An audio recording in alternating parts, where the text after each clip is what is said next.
welcome. I'm Anastasia Shabella Moore, and it's a rough, long day, so I wanted to show up anyway. And I know our hair is crazy, but I'm getting ready to go and do it. So it's growing like crazy. I'm so glad that I did not actually cut our hair. I had started using castor oil.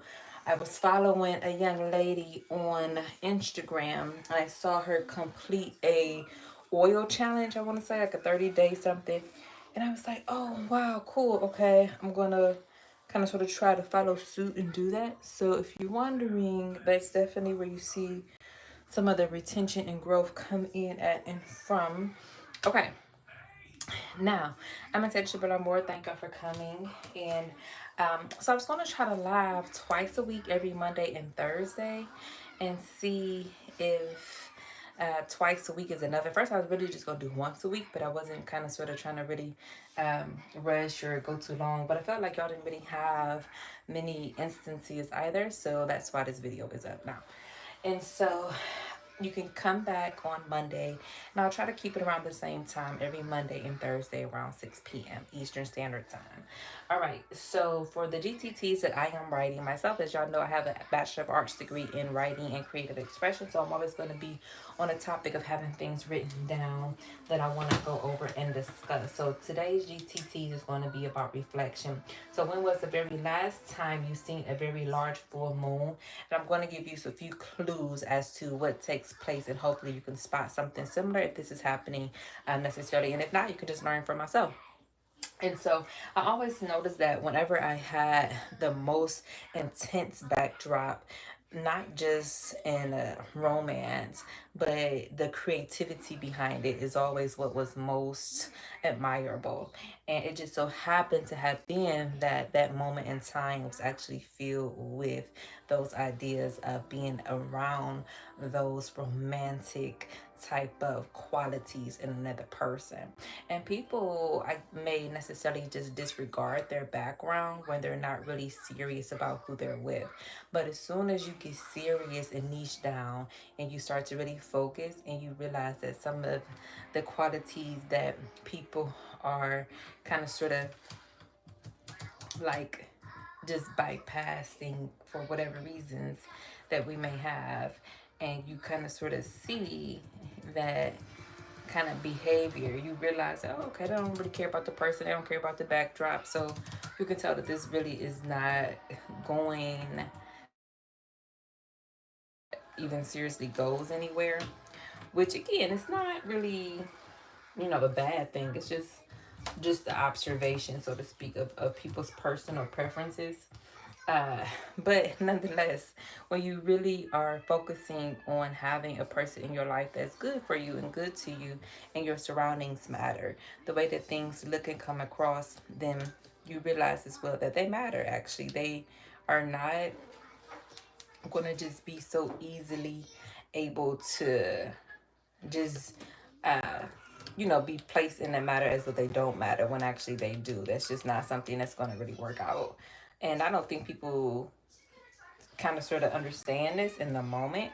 It's more so just like about just weird things that I've seen, and it causes concern to the point where you kind of sort of are not into what is taking place. And that's a good sign, because if people are observing what takes place and what's going on, then they can notice and they can see that, and then they can adjust and act accordingly based off what is necessarily taking place. So that's always going to be a positive sign and a positive cue, especially when you're dealing with romance, because you don't ever want to be on somebody else's person. You don't always really want to be able to, be able to think that somebody else is after what you care about, because when the shoe is on the other foot, you don't really want somebody else to treat you the same way. It's called the golden rule, so to speak. If no one has ever heard about this type of idea before, it's from a Napoleon Hill book. That's where I originally heard about it from, which was in Think and Grow Rich with Peace of Mind by Napoleon Hill. So the full moons, we were kind of sort of doing what we were doing on our romantic night. The moon was really huge, and it was almost like a dream. It was so bright, so beautiful, so intense. It was just a perfect day, a perfect night. and that scenery just sticks out, and so much so for just the travelers on the road, the romantic partners that actually care enough to be beside one another instead of constantly in different states or countries or halfway around the world or split up already or already in divorce court. Like, we know how that goes so often, so that when you really have those moments, they really makes you appreciative, because the beauty that we sometimes often just take for granted is that's not something that is considered as a flow. And my own opinion, it's just not. It's like you just kind of sort of are in a rush. I was on the highway the other day, and a lady was just maybe like 115 miles an hour, just in a constant rush for like maybe 5 or 6, 7, 8, 9, 10 miles. And I was like, oh, okay, well, this is how you totally neglect beauty around you by not even slowing down to even show appreciation for it. So we know for a fact that much longer this is not going to be able to continuously go on. And so, as entrepreneurs, y'all know already that is why having such a backdrop is such a sweet spot. It's like a background, rather, for photography, making marketing ads easier to scale our companies and businesses. Sometimes people kind of sort of just don't have the affinity for art that does with the marketing skills that actually allows a business to enhance its overall kind of sort of brand scope and scale their businesses. But that's a failure. That's a mistake. Always be appreciative of a good type of quote or something that's really allowed in that art marketing spirit as a backdrop to help you scale and make your business actually profitable for whatever quarters that you find yourself in. So that's my bit of a tidbit for that little bit. Again, I just wanted you all to really have a moment so you can kind of sort of understand the importance. When I was kind of sort of in this mode and I was doing some things and I was trying to figure out how to make everything a certain way, you always want to consider your background, your backdrops, and your beauty and your surroundings. That's how I call things that are about detox. And having a spiritual detox is having a space that's really beautiful and unique to yourself. So when I started my business, I had an office space and I had to paint it. You have to go in and actually beautify it, have some kind of aesthetics there that are beautiful and pleasing. So when you do your lives and you are in a moment and you are able to kind of sort of figure out what's taking place with yourself and share those things with your audiences, when you have a persona that gives off educated, elegant, romantic, being able to actually have that flow doesn't allow people to just treat you any type of way. Having a certain flow allows people to understand that you're serious about your craft. And sometimes it scares people, but then those people are not for what you have going on. Okay. So it's really just like a simple mathematical equation, if nothing else. And sometimes again, people drop out, they don't want to be bothered. And then that's something that is with that person. It has nothing to do with other people as business owners and entrepreneurs. Okay.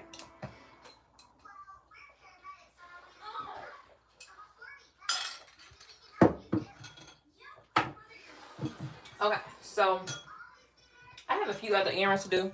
Okay, I have to do my shower things and routines and do my exfoliating and things like that. So there you all have those things. Again, if you're just coming by, hi Mr. Ash Cash, I hope you're doing okay. Hope your day is going well. Myself, I'm doing well again. But the GTTs that I was writing for today with short for glow ticket topics is something that I wanted to get on and give you all of these twice a week, every Monday and Thursday, and usually around 6 o'clock p.m. So reflection on, again, please be grateful for your beauty. Ladies, be grateful for your beauty. Be grateful for the beauty that you're surrounded by, whether it's just you're at the ocean, you can be on a lake, you can be on a yacht, you can be watching the sunset, the stars, you can be watching a kid play in some sprinklers, you can be in the sprinklers yourself. And you may have caught a rainbow, a sunflower is beautiful, daisies, beautiful flowers, orchards. Spend some time in your gardens. I'm not a good gardening person, but we have a botanical garden here locally, and that's always really beautiful to surround yourself in and take those times to out of your. I know sometimes people are so busy and they kind of sort of bypass having an appreciative nature of beauty, but that's a mistake.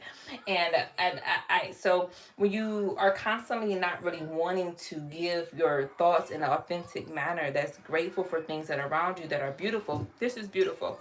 This is a glass bottle, but is it really just something that's glass, right? Like, I mean, it's really a pretty. You see what I mean? It's. Can you imagine this field with the long stem rose? It's not about all the time just having things around and then destroy them, but necessarily more so about having the ability and skill to maintain and not having the audacity to so quickly just push things aside as though they matter not to no one, and then expect for your beauty to manifest and all of this grandeur and all of these things, because it's not going to happen. So again, I just want to encourage you all to reflect on the beauty that's around you and be grateful for it, so that when it is there, you can actually be in awe and actually have a moment where you bow and you may actually just are like, oh, this is so great. I've not done this before. And if you want to take time out to create beauty and then appreciate it, do that as well. Do a painting, do some art, do some drawing, do some writing, some journaling.